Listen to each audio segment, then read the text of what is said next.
What's up, everybody? It's your favorite show, Get a Bucket. I'm your host, Trey, and as usual, I hope you're all having a wonderful, wonderful day. Now, if you've been paying attention, we talked about the top 10 point guards and the top 10 shooting guards. So you know what's next. Top 10 small forwards. Maybe you didn't, but I just told you. So we got to talk about the top 10. I got some honorable mentions per usual. You know what I'm saying? And let's go ahead and bring up, this list does not include players like Jimmy Butler or Jason Tatum, because they injured right now. Now, to be clear, Jimmy Butler just got injured. You know what I'm saying? So, not just, he's been injured for a little bit now. Jason Tatum, he been injured. But he coming back. But still, we don't know what he gonna look like. So, right now, moment in time, those are the two main people that I'm not really factoring in. We are considering people who are on suspension. Hey, Paul George. But overall, top 10 small forwards. Let's get it popping. So, number 10. All right. I got to be honest with you. I got to go Michael Porter Jr., MPJ, you know what I'm saying, off Brooklyn Nets. Listen, hear me out. A lot of people just thought Buddy was a scorer, a shooter per se. And then, was a decent rebounder. No defense, limited playmaking. But to be fair, he had Jamal Murray and Nikola Jokic. I'm sorry, Nikola Jokic and Jamal Murray. You got to say that you got to do the order of operations correctly, right? But he had them on the squad. He go to the Nets. I'll give you this. Buddy don't always get me 15 plus. I'll give you that. All right.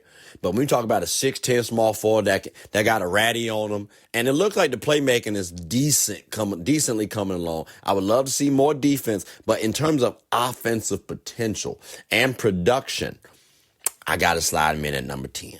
Now, some of the people who are behind him, underneath him, you know what I'm saying, honorable mentions, yeah, some of them don't have his potential. You can argue that some of them have matched his production. I think it's a little bit different. If you want to take him out your top 10, I hear it. All right, but I threw him in there as top 10 because, again, MPJ has seemed to have stepped up just a smidge. And, again, ladies and gentlemen, I'm not giving y'all stats, not too much at least. I'm just giving you my personal feel, eye test, right? He has stepped up, and I think some other team, I think the Nuggets are going to miss him a little bit. I think another team could try to get him. You know what I'm saying? Like, pair him with my Lakers. Actually, that would be an interesting one. I'm not going to lie to you because we already got somebody who don't like to defend. So that's another discussion for another day. But MPJ top 10, I think that's fair to say. And again, if he's on a lot of other people's teams, he can make some noise. But again, MPJ, number 10, I'm not going to put too much hemming and hawing into it. We're going to go on up to number 9 or down to number 9, whichever one you classify it as, right? It's Andrew Wiggins at number 9. Now, hear me out, right? Because Wiggs, people sleep on Wiggs. We forget that he was just in the finals 2022 and could have gotten finals MVP. That's right. If Steph Curry wasn't out there Steph Currying, well, Wiggs was out there wigging. And I'm talking about wigging out against Jason Tatum. Like JT, you hear me? He was putting belt to tail, strapping that young man in a seat. Like, it was disgusting. And giving points and buckets himself. Again, Andrew Wiggins. We forget he was a number 1 player, one in high school, number 1 draft pick. And he'd been one of the better scorers. Like, there were few players that had scored the same amount of points as him, even though he was on the Wolves. We were talking about, Wiggs not that good of a player. Yeah, he could be a little nonchalant at times, but let's remind ourselves, this is still a 20-point per game scorer who can play really solid defense, and he's fairly athletic still. So again, ladies and gentlemen, Andrew Wiggins at number 9, is he better talent-wise than MPJ? Okay, MPJ might be better offensively, might be the better scorer, could be. It's arguable. It could be though. But defense, when that comes into play, Wiggs is better than MPJ. So I got to put Wiggs ahead of MPJ personally. Now, again, if you want to put MPJ outside of your top 10, I hear it. If you want to put Andrew Wiggins outside of your top 10, I hear it. But I'm curious who you going to put in for your top 10. And again, some of these players, you might think, this person should be a small forward. I don't know if some of these players are small forward-esque. You could, but for my listen, I didn't put them there. So again, Andrew Wiggins, number 9. Welcome aboard, sir. Let's go on and move on down to number 8, which is Franz Wagner. I think we got to solidify if we're moving up or down. Either way, it's Franz Wagner. You're here at number 8, champ. Okay, listen to me. If we're going to talk about defense, I think Wiggs is a better defender. But if we're going to talk about offense, I think Franz Wagner is a better offensive player than both MPJ and Andrew Wiggins. He can score, right? We could talk about whether or not Wiggs and MPJ are better scorers, but I think it's a discussion that might lean Franz. And then we got the playmaking standpoint. And let's not forget too, he's a solid rebounder. And again, he's not a slouch on the defensive end, ladies and gentlemen. He is the second option on the Orlando Magic. He been a little injured this season. I'll give y'all that. But when we see Franz play, Franz be moving them puppies on offense and defense. So again, ladies and gentlemen, Franz Wagner, number 8, small forward in the NBA. I think that's fair to say. I really, truly do. And if he was on most teams, he would be viewed as the same caliber player. So again, Franz Wagner, number 8. Let's go on and move on up to number 7. I'm saying up because I'm starting from 10 going all the way up to 1, right? So number 7. We got to add my boy Cooper Flagg. And I'm not being biased. Y'all know I'm a Duke fan. He come from good stock, right? Cooper Flagg comes from good stock. Recent number 1 pick, doing his thing in his rookie season. Hear me out. The man can score. The man can pass. The man can play some defense. He can rebound. He can do it all. He just a little young. Like, imagine when he's really in his prime, bro. Like, Coop can really be an all-star potentially next season or even the season after. I wholeheartedly believe that. Again, he has that caliber talent. He's extremely athletic. He got good size to him. Ladies and gentlemen, Cooper Flagg is a stud. So when we're talking about top small forwards, respectfully, you have to consider Cooper Flagg in the top 10. Only reason why I wouldn't is if I move some people from my power forward spots into the small forward positions. But again, because of my current listing, Cooper Flagg, number 7. Shout out to you, champ. You're a good product. And of course, you come from good stock. Now, let's go ahead and move on up to number 6, which we got Deni Avdija. Now, hear me out, right? Because I talked about Coop at number 7.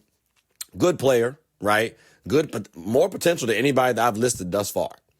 Deni Avdija, all-star, by the way, this season. Shout out Deni. He's had a really good season. And keep in mind, people were saying that he was going to be Luka-esque in terms of production. Well, he's kind of given us that. I'm not going to lie to you. He's playmaking pretty well. He's scoring pretty well. He's rebounding pretty well. He got okay defense. I'm not talking about elite, but I'm not saying that Denny's a slouch. Like, I would rather have I would rather have Deni as a defender than I would Luka.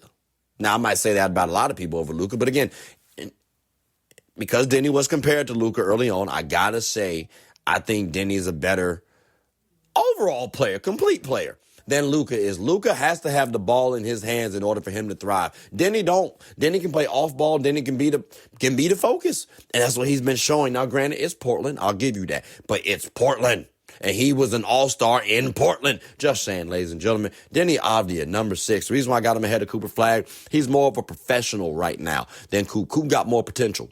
But we're talking about right now, ladies and gentlemen. And Deni Avdija has been showing, hey, he's a hooper. He can get a bucket. So, again, for his all-star season, you got to have him at number 6. You got to have him at number 6, ladies and gentlemen. So with that being said, let's go ahead and move on up to the 5th spot, which I got my guy Brandon Ingram. That's right. Listen, okay? All-star season. He come from good stock, too. He just like Coop. He come from good stock. Good mid-range, you know what I'm saying? Good midi. Can shoot the 3-ball pretty well. Can make the ball, you know what I'm saying? He can score pretty well. Defense, he cool. I'm not saying he elite. I'm saying he cool. All right? You hear me? He's a more professional player than Deni and Coop. Franz a little bit as well, too. Wiggs, okay, debatable. But, like, Brandon, I think, got more upside than Wiggs on the offensive end. Defensive end, I lean Wiggs. But, again, Brandon Ingram has been a multiple-time All-Star. He has all NBA caliber talent. I ain't gonna lie to you. People were considering him to be the next Kevin Durant. Remember, right? So, again, Brandon Ingram, number 5. I can't be too mad at that. If you have a gripe with that personally, I don't think you've been paying attention to basketball. Like, Brandon Ingram has been playing pretty daggone well. Crazy thing is, he ain't the best player on his team. But we're going to get into that, though. But again, Brandon Ingram, number 5. Ahead of Deni, ahead of Coop, ahead of Franz, ahead of Andrew, ahead of MPJ. Now, number 4, we got Jalen Johnson. I know. He come from good stock, right? He had an all-star season. Actually, whole time, Jalen been hooping. And keep in mind, I actually have a gripe with Jalen because Jalen left Duke after he had a wonderful debut game. What was it? 20 points, 19 rebounds, something disgusting. And then shortly afterwards, we start losing. And so he decides to dip. Now, while I had an issue with Buddy, right? In the NBA, he kind of getting a bucket. A few buckets, actually. And here's the thing, too. He can defend the ball pretty well. Now, he can play make the ball pretty decently, too. Like, he is low-key a walking triple-double when you think about it. And pairing that with this Hawk, like, listen, I don't think anybody really want to play the Hawks too much. Like, they have a lot of talent. They got a lot of potential, all right? And if I'm being honest with you, I kind of want to throw another Hawks player in this mix, but it's a little bit too early. So I'm gonna just keep it on reservation right now. But keep in mind, though, he could be on the honorable mention list. But Jalen Johnson on this team, spectacular. And I got to consider him as the fourth best small forward in the NBA. I really, truly do. Like, I'm sorry. I'm not biased. Again, I have a gripe with him at Duke. But in the NBA, and he making me open my eyes a little bit and say, hey, bro, you can hoop a little bit, dog. So let's go ahead and let's go ahead and get after it, okay? But if you think he's lower because this is his first season as an all-star, all right, cool. I hear you. I genuinely do. I also saw him getting the bucket last season, though. He was doing his thing. So, again, ladies and gentlemen, Jalen Johnson, number 4. If you have a gripe with this, I don't know if you've been paying attention to basketball. I really, truly don't. He got the athleticism. He got the what else do you literally need? We're just trying to figure out, can he hit top 10 in the NBA at any point in time in his career? That's what we're trying to figure out right now. That's genuinely what we're trying to figure out. But we'll leave that alone. That's another discussion for another day. Number 3, we're going to move on up. We got to talk about Scottie Barnes. Again, it was his all-star season. Now, keep in mind, I could have put Scottie at power forward, but Scottie's naturally a small forward. I personally think if you pair him with Anthony Edwards, that's going to be the Jordan and Scottie Pippen that we want to see, right? Because we always can be comparing Anthony Edwards to Michael Jordan. I think Scottie Barnes can be like Scottie Pippen. That's right. Get Jordan-like or Jordan-esque of Scottie. I think that can work out. But Scottie Barnes, offensively, is a 20-25 per game scorer if he's on the right team. All right, but he also has to do a lot of the defense. He has to get the rebounds. He has to do the playmaking as well, too. I like, bro, because he got someone like Brandon Ingram to where he can defer, but guess what? If need be, he can get himself a bucket. And keep in mind, Scottie Barnes was awarded the All-Star nod before Brandon Ingram this season. Just saying. And when we talk about confidence, athleticism, strength, I think Scottie is above BI in all of those. I think in Jalen Johnson's case, he don't have the same athleticism. Jalen can jump. I ain't gonna lie to you. Strength-wise, I would lean Scottie. Like, what are we doing here? Okay? There's a world where Scottie Barnes can actually be top 10 in the NBA before long if we're not careful. So again, ladies and gentlemen, Scottie Barnes, number 3 All-Star season. Not his third All-Star season. He's number 3 small forward for me and having an All-Star season. We got to ask ourselves, can Scottie win Depoy? I think he can. All the NBA caliber talent, he definitely is. So again, ladies and gentlemen, if you think Scottie Barnes is not top 5, like I'll hear you have a gripe about him being number 3. I think you wouldn't be watching basketball unless you want to add somebody from my power forward list into this list. Cool, I hear that part. But if not, Scottie Barnes got to be top 3. Because there's an argument that he can reach top 10 before long. Just saying. Now, we're going to move on up to number 2. And this one's kind of tricky because I could have put him in the same tier as Jason Tatum and Jimmy Butler, meaning injured. But Jalen Williams has actually played. J-Dub has played this season. Now, he was not an all-star, and you got to wonder, would he have been an all-star if he was playing? Because if OKC was hooping the way they was hooping, I think he would have been an all-star. And that means somebody would not have been, unfortunately. And J-Dub actually had a miraculous finals. Would he follow it up the same time? I think so. He got that. He cut from that sort of cloth. He seems like a really good, hardworking individual. He does. Does he have the same offensive potential scoring-wise, the way other players do? It's debatable. Because let's not forget, too, he did drop, 40 points in the finals? That's nothing to scoff at. But when you think about him naturally, right, like, I don't know. Like, maybe Coop can score a little bit more than him. Maybe Franz can score a little bit more than him. B.I., Jalen Johnson, like, maybe. But at the same time, I can see him scoring just as well as them, too. Defensively, he one of the players that guards literally 1 through 5.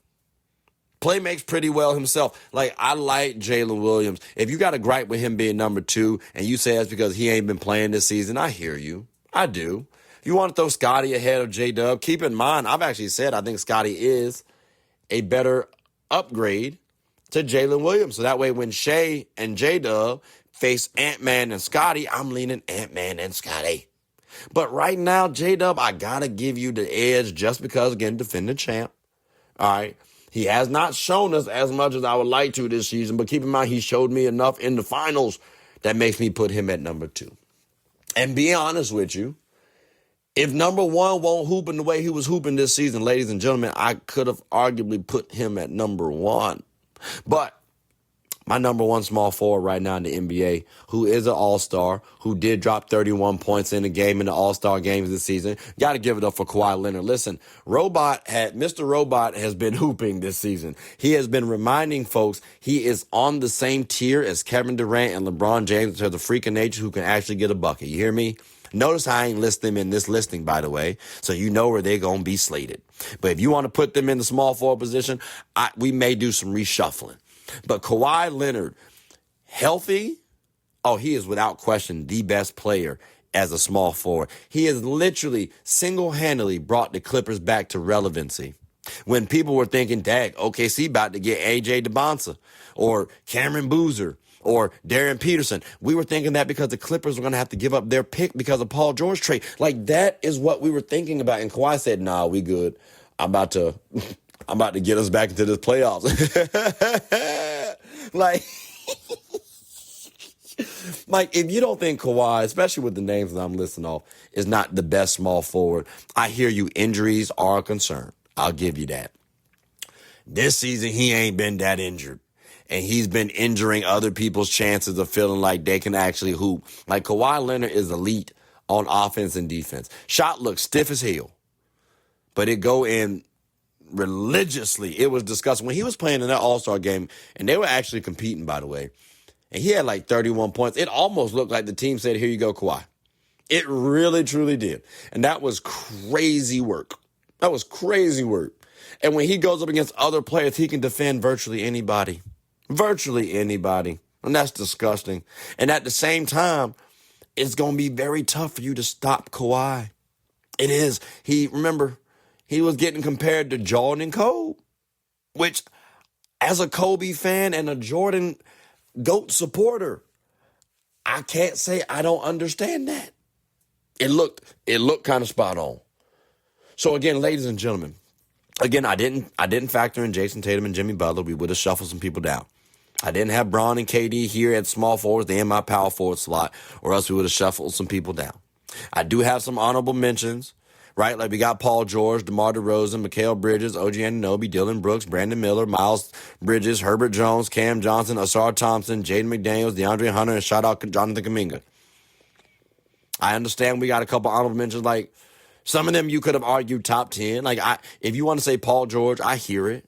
If you want to say Dylan Brooks, because he's been playing pretty well, okay, cool. Mikal Bridges, I've called him All-NBA at one point in time. I get it. That was more so because of the amount of games that he usually plays. But his talent also is cool, too. OG Anunoby, like, there are some good players in the honorable mention, but personally, my top 10, especially given the injuries, I think that's solidified. But, ladies and gentlemen, if you have some reservations, some gripes about anyone that I've listed off thus far, please make sure you let me know. I'm all ears for it because, again, I want to hear y'all thoughts, and I just need to make sure I can hear it. Like, can I hear why you saying that? Can y'all hear why I'm saying some of these names? I would love to hear your thoughts. But, ladies and gentlemen, boys and girls, that does conclude the end of the episode. So please make sure to like, subscribe, comment, tell anyone who's anyone about the show. My name is Trey. I'm the host of Get a Bucket. I hope you are all having a good one. Take care.